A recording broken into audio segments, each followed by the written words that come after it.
Decoding the mainstream propaganda. It's the David Knight Show. Welcome back. Yes, we have fear, loathing, anger, guilt. All of these things are being used against our kids. So much so they can't sleep at night. They have a new branch of psychology, the Climate Psychology Alliance. These are, new profit center for psychologists. They say, well, don't treat it as mental illness because these kids are thoroughly rational. Just like the ones who are in kindergarten who decide that they're a different gender. They're thoroughly rational. No, they're being played like marionettes. And the people behind the scenes are the politicians like Obama, who met with Greta. And you and me, we're a team. Yeah, they are. And they're also teaming up with the United Nations. And they're teaming up with the Washington Post, running a national survey. Some 57% of American teens say that they fear climate change. 52% are angry about it. And then, of course, this is all being led by Greta, who is Greta Thunberg, the Swede, who has taken 1 year off of school. Now, New York City is imploring kids not to go to school because the real educational lesson that they want them to learn is this fear and anger and political activism to remake society in the image that the Democrats, specifically, though, the United Nations wants. So she's taken an entire year off, however. She's getting a lot of time to do this, and she's taking a guilt trip first across the Atlantic in a sailboat that was carbon neutral. Now, don't pay attention to the fact that the crew sailing the boat, they're leaving on a jet plane. I don't know when they're going to be back again. And then there's some other guys who are going to return the boat with or without Greta on it. This is another crew that's going to fly in to send the boat back. But as they talked about this, Greta Thunberg said, people feel very guilty when a child says, you are stealing my future. So that's why they're doing it. Yeah, so guilt with the adults maybe, not just with the kids. If the kids want to be afraid, they ought to be afraid of the blackout that's hit multiple nations in Central America. They ought to be afraid of the dark because that's where these guys are going to wind up leaving you. You're going to be in the dark. You may be in the dark now in terms of science and economics and history and the agenda coming from the United Nations, but you're going to literally be in the dark. But here's what Greta had to say as she spoke to Congress. This is the House Committee on Foreign Affairs and the Select Committee on the Climate Crisis. Here's Greta at the climate. I'm submitting this report as my testimony because I don't want you to listen to me. I want you to listen to the scientists. And I want you to unite behind the science. Science. And then I want you to take real action. Thank you. There you go. Okay. You listen. I am the voice of science. Don't ask her to explain the science. Has anybody explained the science to her? No, they've just given her a deadline of where she's going to, the Earth is going to disappear. I am submitting this report as my testimony because I don't want you to listen to me. I want you to listen to the scientists. So that's her homework. Somebody else has done the homework that she's turning in. Don't ask who did that. But she's turning in the homework that somebody else has prepared for her. Let me tell you what this really amounts to.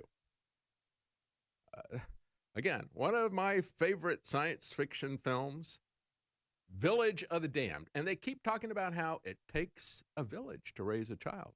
And if you turn your kids over to these government schools, this village is going to be turning your kid into one of the kids in Village of the Damned. Video clip number 5. Children that grew to look like this. Beautiful youngsters behind whose fiery, hypnotic eyes lurk the demon forces of another world. They're not human. Just shoot yourself. You're using too much energy. Put to such sinister use that it became a national emergency. We are gathered here as advisors, as scientists, as government experts. Have we established anything about the origins of these children? There is the possibility of the transmission of energy. Let me get this straight. You imply that these children may be the result of impulses directed towards us from somewhere in the universe. Why are you so nervous the United when Nations, an aircraft flies above you? Until recently, we haven't been able to make our control reach as far as a high aircraft. Oh, now you have. Is that it? Oh, yeah, they hate airplanes, too. The day their control reaches out into Crash space. that airplane. All the airplanes got to go down. Tomorrow, will it girdle the globe? There's nothing you can do to stop us. Leave us alone. Science is on our side. And we're going to have you, if you can find a shotgun, if they'll leave you with a shotgun, we're going to have you blow your head off. If you're in an airplane, we're going to make it crash. That's exactly where this is headed, folks. But there's a religious aspect of this as well. And let's not forget, it's not just Greta. They have many, many useful idiots there. Jamie Margolin, a teenager, 17 years old, but they listed Seattle teen. Our planet is collapsing. Solving the climate crisis goes against what America was built on, because we were built on, she said, colonialism, slavery, natural resource extraction. Oh, yeah. Everyone who will walk up to me after this testimony saying I have a bright future ahead of me will be lying to my face. It doesn't matter how talented we are, how much work we put in, how many dreams we have. The reality is my generation has been committed to a planet that is collapsing. We have to have urgent climate action to salvage life on Earth. And it is such a religious belief of these people that you can now see it at NBC News. NBC News is now asking Americans to confess their climate change sins, as the Daily Caller pointed out. They went out, they said on Twitter, I think it was, even those who care deeply about the planet's future can slip up now and then. Tell us, where do you fall short in preventing climate change? And of course, falling short, that's what a sin is, right? Sin was the Archer term for missing the mark, falling short. And so when they translated it in the vernacular, that was the word that they came up with. But it is a religion of austerity, a religion of the Dark Ages, where there's no lights to be turned on. Remember how Monty Python did this when they characterized the Dark Ages and the penance of the monks as they do that? Go ahead and roll that clip, guys, as I read some of the confessions of these people. Go ahead and roll it. I fly to see my son on the West Coast, and I live on the East Coast. Bless me. Bless me, Universal, I have sinned. NBC Universal, just Comcast your cares on me. I drive to work, even though the bus is almost as fast. I often feel I have good excuses. I wish I'd been born a vegan. Then maybe it would be easier. I can't seem to give up meat. Go put on a hair shirt and call me in the morning. I love meat, but I love the earth more. Vegan now for over 4 years. But some people got back in their face about that. One person said, I like my house to be 85 in the winter and 55 in the summer. Deal with it, hippies. I am eating bacon with breakfast this morning, and I'll have it again, said another one. Oh, that's bad. I mean, that person went after not only the religion of Gaia, he went after the Muslims, too. I eat bacon, and I love it. But it's not just NBC. I mean, this is another thing. Union Theological Seminary holding a confession to plants. We'll talk about that when we come back. But I've said for the longest time, when you look at the way they're setting this thing up, carbon taxes, and of course, it's something that the Pope has been selling now, because the Pope is really, that's his primary religion. Jesus and Christianity, not so much anymore, says the Pope. He's really about globalism, about open borders. He's really focused on climate change. And there are ways that you can get an indulgence. If you pay a climate credit, a climate tax to Al Gore or his cronies, then you can get a kind of medieval indulgence for your sin. Why should I have to pay them? Why should I have to confess to NBC Universal and Comcast? Cast my cares on them? No, I don't think so. Look, we got to go to break. Before we do, folks, we are severely under attack. As a matter of fact, Alex sent me a screenshot of the denial of service. We had over I'll show you this screenshot coming up. We had over 3 million DDoS hits on our store in just a 6-hour period. This is a massive effort to try to shut down InfoWars. And if you can get there. We've got a special just for our listeners, Super Silver right now, 20% off. Use the code name David. We have many other sales at InfoWarsStore.com. Super Male Vitality, 50% off. Get Ultimate Female Force for free. Welcome back as we're just looking at NBC seriously telling people to confess their climate sins. And people were, bless me for I have sinned. I've flown from the east to the west coast to see my kids. I should have aborted them. That would have saved a lot of carbon, wouldn't it? It's absolutely insane. And yet it continues to go. I mean, we look at this article from Breitbart, Union Theological Seminary.